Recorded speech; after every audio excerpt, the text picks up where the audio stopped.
भीष्म गीता में अर्जुन को भगवान भीष्म पितामह बाणों के सैया पर पड़े रहकर कहते हैं, अरे अर्जुन, 4 तरह का भोजन बेकार होता है।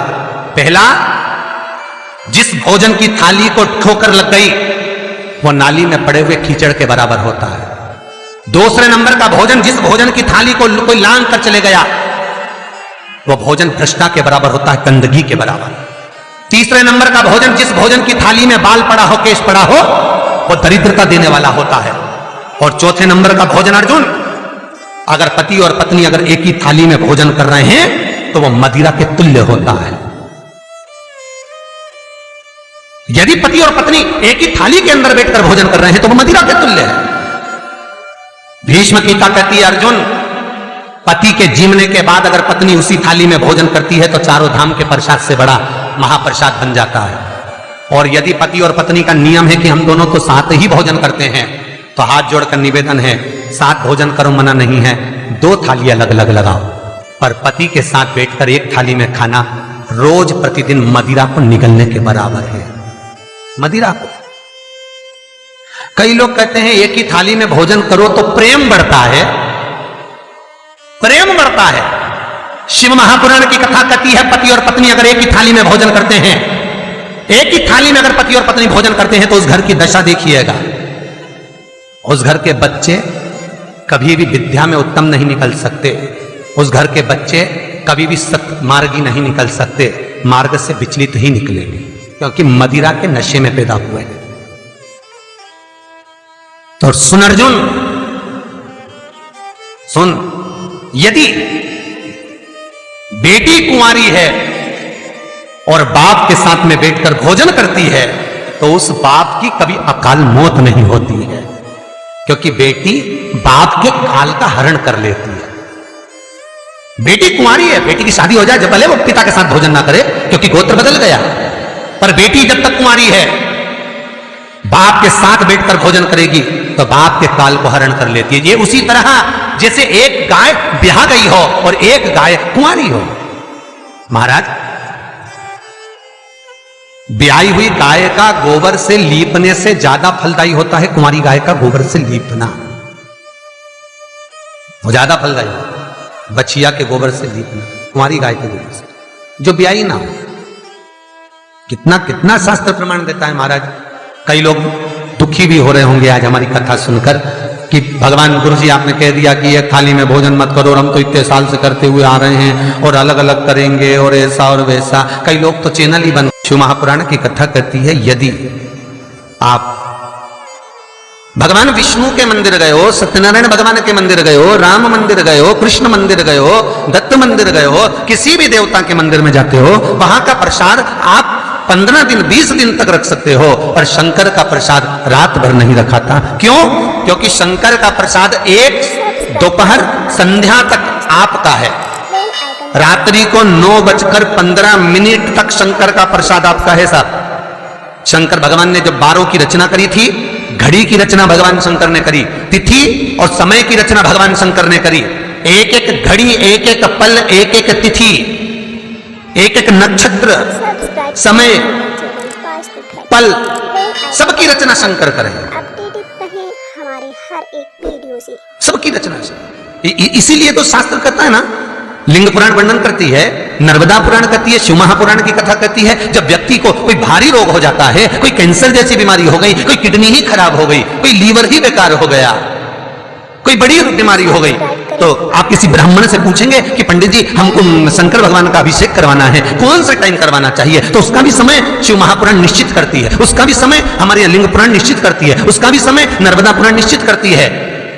तो कौमार खंड के अंदर शिव महापुराण के वर्णन करा गया कि 9:15 रात्रि को कोई बीमार व्यक्ति का यदि उसके हाथ से अभिषेक प्रारंभ कराया जाए या उसके ही कुल का, उसके ही गोत्र का व्यक्ति शंकर का अभिषेक करता है और शंकर के नाम का स्मरण करता है, तो वो अभिषेक तो करे, साथ में जो मनोरथी है, यजमान है, वो महामृत्युंजय मंत्र का जाप करे, तो कहते हैं रोग समाप्ति की ओर आना प्रारंभ हो जाता है। रोग समाप्ति की ओर आना, रोग समाप्ति की ओर पहुंचना। भगवान शंकर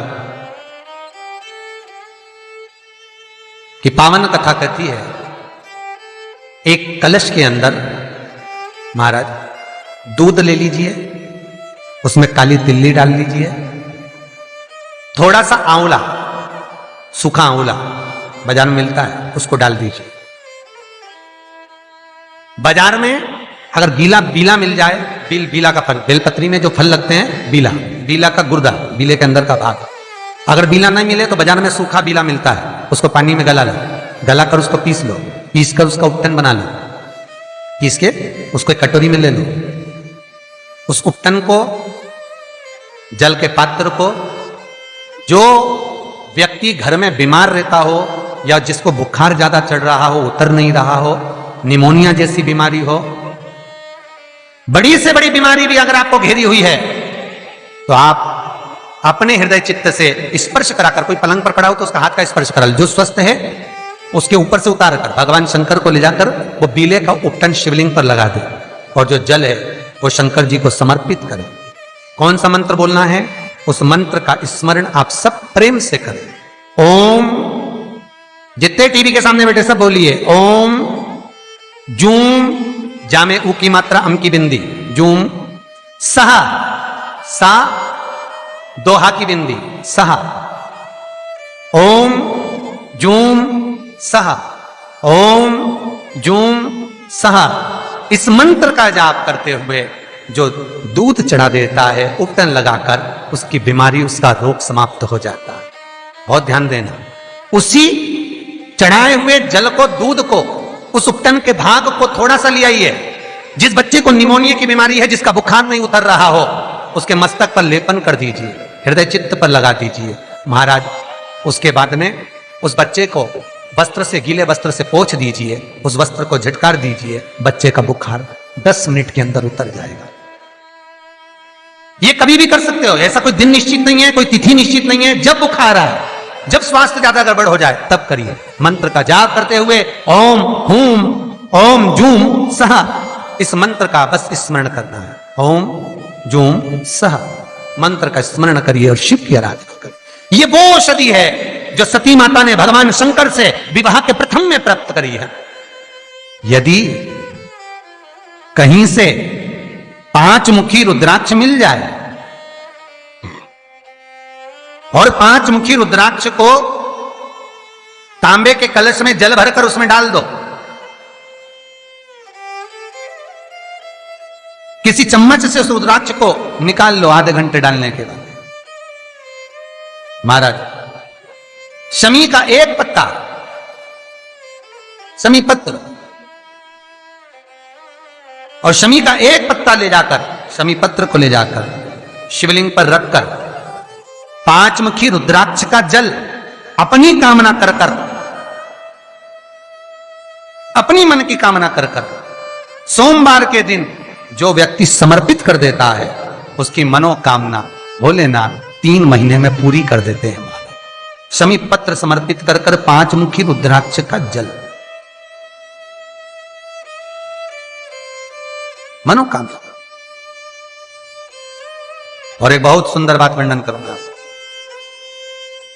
रुद्राक्ष को सिद्ध करने का तरीका है शंकर के शिवलिंग पर रखकर उसका अभिषेक करना और फिर उसको धारण करना। कई लोग पूछते हैं रुद्राक्ष पहनने का तरीका क्या है? शिव को समर्पित कर कर मंत्र का जाप, आपको मंत्र बताएं, उसका स्मरण कर कर फिर अभिषेक पूजन कर कर फिर धारण। एक छेदित रुद्राक्ष होता है जिसमें छेद होता है या छेद करा जाता है, एक बिना छेद का रुद्राक्ष होता है जिसमें छेद नहीं होता। जिस रुद्राक्ष में छेद नहीं होता वो कार्य में सिद्धि अधिक देता है, सिद्धता प्रदान करता है, वो खंडित नहीं कहलाता। बड़ा रुद्राक्ष उसमें छेद करा जाता है तो वो खंडिता का भाव आ जाता है, पर जिस रुद्राक्ष में छेद नहीं होता वो पावर ज्यादा देता है, प्रबलता ज्यादा देता है, सुख ज्यादा देता है।